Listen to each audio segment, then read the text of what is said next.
Here's an intro for the day.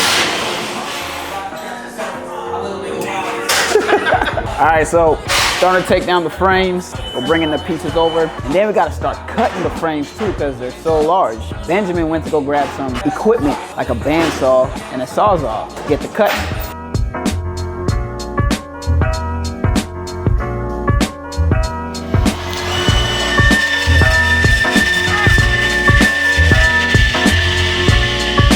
Project's going good. I think we got 3 more cabinets, a couple pieces of the mounts of the original scope, but the biggest issue is now cutting off the second tier of steel.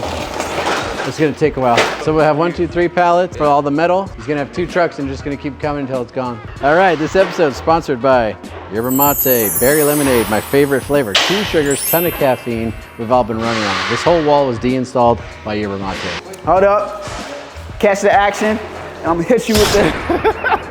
Yeah, what's up? It's Ben with Digital Dreams, day 2. We just finished the deinstall. All the metal's out, all the pallets are out, 15 pallets. I'll have to look up the weight, but I think it's over 10 tons worth of weight. We'll be back at the end of the month to reinstall this iconic wall from a 4mm pixel pitch to a 2mm pixel pitch. Thanks for watching. See you guys later.